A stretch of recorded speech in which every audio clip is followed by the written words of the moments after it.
Praise the Lord friends, I hope you all fine. God bless you. प्रभु आप सभी को बहुत बहुत आशीष दें। और आज के सैबत स्कूल जो कि 18 जुलाई का है और दिन है बृहस्पतिवार में मैं आपका स्वागत करती हूँ। मरकुस अध्याय 3 और उसकी 20 और 21 वर्सेस को मैं पढ़ना चाहती हूँ और इसी के ऊपर जो है ये आज का सैबत स्कूल जो है वो आधारित है। इसमें लिखा है, तब वह घर में आया और ऐसी भीड़ इकट्ठी हो गई कि वे रोटी भी ना खा सके। जब उसके कुटुंबियों ने यह सुना तो वे उसे पकड़ने के लिए निकले, क्योंकि वे कहते थे कि उसका चिट ठिकाने नहीं है। यहाँ पे हम देखते हैं प्रभु यीशु मसीह जब अपने घर आते हैं तो वहाँ पे उनके पीछे पीछे बहुत सारे लोग हमेशा चलते थे, तो वो उनके पीछे आ जाते हैं। और ऐसे में उनके कुटुंबियों ने जब सुना कि जो है वो उन्हें पकड़ने के लिए फिर वो निकल गए। और जैसे ही देखा कि किस तरीके से सभी लोग जो शास्त्री लोग थे, क्योंकि वो लोग डरते थे शास्त्रियों से, पुरानियों से, महायाजकों से, इसीलिए वो भी उन्हें पकड़ने के लिए, प्रभु यीशु मसीह को पकड़ने के लिए उनके पीछे पीछे चले गए। और वो कहते थे कि इसका चित्त ठिकाने नहीं है, क्योंकि उस समय वो परमेश्वर की इच्छा पे नहीं चलते थे। परमेश्वर की इच्छा को अगर वो जानते तो वो सोचते कि प्रभु यीशु मसीह परमेश्वर के पुत्र हैं और वो परमेश्वर के राज्य का प्रचार करते हैं, तो ये शब्द वो ना कहते। लेकिन वो उन्होंने इन शब्दों को कहा क्योंकि कहीं ना कहीं सामाजिक दबाव उनके ऊपर था। और हम देखते हैं हम भी उसी समाज में रहते हैं और हम भी सामाजिक दबाव का अनुभव करते हैं। सामाजिक दबाव जो कि मनुष्य को जो है वो सही डिसीज़न लेने के लिए जो है बाधित करता है। और वहाँ पे प्रभु यीशु मसीह के भाई और जो माता थी उन्होंने भी ये इस चीज़ को फील किया और उन्होंने इस तरीके से कहा कि उसका तो चित्त ठिकाने नहीं है। प्रभु यीशु मसीह से जब वो मिलने आते हैं और यीशु की माता और उनके भाई जब मिलने आते हैं तो यीशु मसीह कहते हैं कि मेरी माता और मेरे भाई कौन हैं। और उन पर जो उसके आसपास बैठे थे दृष्टि करके कहा, देखो मेरी माता और मेरे भाई ये हैं। जिन लोगों को वो परमेश्वर का राज्य का प्रचार करते थे उनको उन्होंने कहा ये मेरे भाई हैं, ये मेरी माता हैं, क्योंकि जो कोई परमेश्वर की इच्छा पर चले वही मेरा भाई और वही मेरी बहन और वही माता है। प्रभु यीशु मसीह ने इस बात से, इस चीज़ के लिए जो है एक इशारा किया है कि परमेश्वर की इच्छा पे जो चलने वाले लोग हैं वही जो है परमेश्वर के जो है राज्य में वो प्रवेश करते हैं, परमेश्वर के इच्छाओं पे चलते हैं। परमेश्वर का संबंध उनसे हमेशा बना रहता है। और प्रभु यीशु मसीह ने कहा मेरा संबंध सिर्फ उन लोगों से है जो कि परमेश्वर की इच्छा पे चलते हैं। तो आज ये बात हम भी नोट करें कि अगर हम परमेश्वर की इच्छा पे चलते हैं तो यीशु मसीह का संबंध हमारे साथ हो सकता है। और अगर हम परमेश्वर की इच्छा पर नहीं चलते हैं, परमेश्वर की आज्ञाओं को नहीं मानते हैं, तो हम जो हैं यीशु मसीह से दूर हैं।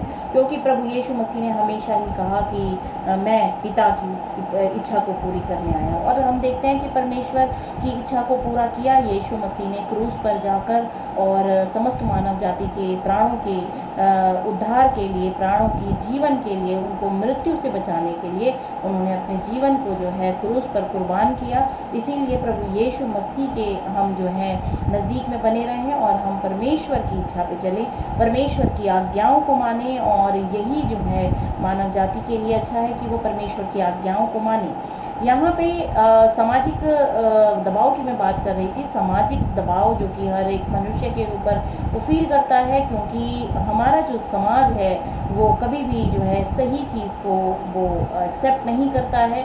समय लगता है उसे एक्सेप्ट करने में, लेकिन शुरू में उसका विरोध हमेशा होता है। प्रभु यीशु मसीह का भी विरोध हुआ, उनके घर वालों ने भी किया। और जो मंदिर के महायाजक थे, जो शास्त्री थे, पुरानिये थे, उन्होंने भी जो है उनका विरोध किया, क्योंकि वो एक सामाजिक दबाव में रहते थे। और कभी भी ये समाज जो है सही को सही नहीं कहता, और जिस तरीके से बुराई हमारे समाज में हमेशा रहती है और इस बुराई के कारण जो है अच्छाई भी छिप जाती है। लेकिन प्रभु यीशु मसीह ने कहा जो परमेश्वर की इच्छा पे चलते हैं वही मेरे भाई बहन और माता हैं। इस तरीके से हम देखते हैं कि परमेश्वर प्रभु यीशु मसीह के ऊपर जो उनके घर वालों ने जो ये आरोप लगाया, जिसमें कि लिखा है 21 में कि उसका चित्त ठिकाने नहीं है, तो ये जो आरोप है ये काफ़ी गंभीर है। आमतौर पर यह उन अनुभवों से उत्पन्न होता है जहाँ कोई व्यक्ति अपनी सुरक्षा के लिए खतरा करता है, क्योंकि उनके जो भाई थे और जो उनकी माता थी वो अपने ऊपर जो है एक सुरक्षा, सामाजिक सुरक्षा का खतरा वो महसूस कर रही थी। यीशु के परिवार ने उसके बारे में ऐसा महसूस किया क्योंकि वह इतना व्यस्त था कि उसे खाने के लिए रुकने का समय नहीं मिला।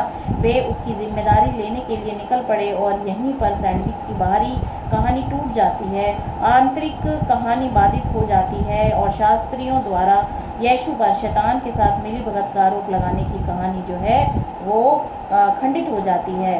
और इस सैंडविच स्टोरी की बाहरी और भीतरी कहानियों के बीच एक अजीब समानता मौजूद है। ऐसा प्रतीत होता है कि यीशु का अपना परिवार उसके बारे में शास्त्रियों के समान दृष्टिकोण रखता है। परिवार का कहना है कि वह पागल है, शास्त्रियों का कहना है कि वह शैतान के साथ मिला हुआ है। और इस तरीके से वो दोनों ही मिलके, उनका परिवार और समाज दोनों मिलके प्रभु यीशु मसीह की निंदा जो वो कर रहे थे। और ये जो है एक ऐसा पाप प्रभु यीशु मसीह ने गिना जिसकी क्षमा जो है वो नहीं मिल सकती, क्योंकि परमेश्वर के पुत्र पर वो एलिगेशन लगा रहे थे, उनके कामों की वो निंदा कर रहे थे। मरकुस अध्याय 3 और उसकी 31 से 35 में पढ़ना चाहूँगी, जिसमें कि हमने पढ़ा था कि उन्होंने कहा कि जो परमेश्वर की इच्छा पे चलते हैं वही मेरी माता है और वही मेरे भाई बहन हैं। इस तरीके से यहाँ पे यीशु का परिवार क्या चाहता है और वह कैसे प्रतिक्रिया देता है, यह दृश्य अजीब लग सकता है। यदि आपकी माँ या परिवार के अन्य सदस्य आपसे मिलने आते हैं तो क्या आपको उनसे नहीं मिलना चाहिए? समस्या यह थी कि उस समय यीशु का परिवार परमेश्वर की इच्छा के अनुरूप नहीं था, इसीलिए प्रभु यीशु मसीह ने उनसे मिलने के लिए मना कर दिया था। यीशु ने उस सत्य को पहचाना और इस परिच्छेद में परिवार को पुनः परिभाषित किया। जो लोग परमेश्वर की इच्छा पे चलते हैं वे उसके भाई बहन और माँ हैं।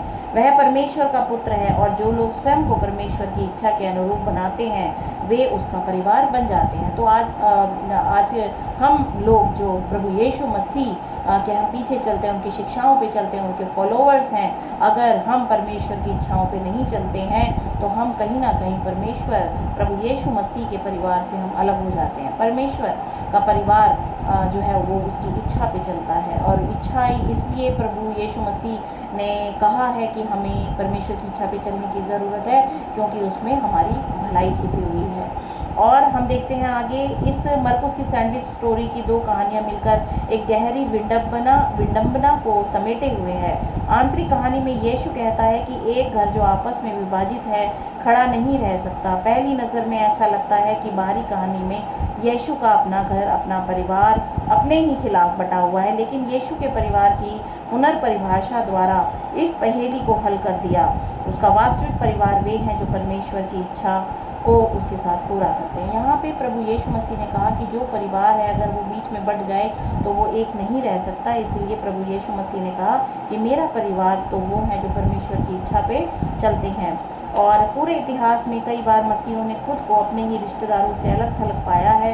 यह एक कठिन अनुभव है। मरकुस के इस अंश से पता चलता है कि यीशु भी उसी परेशानी से गुजरा था। वह समझता था कि यह कैसा है और उन लोगों को सांत्वना दे सकता है जो अक्सर इस दर्दनाक अलगाव को महसूस करते हैं।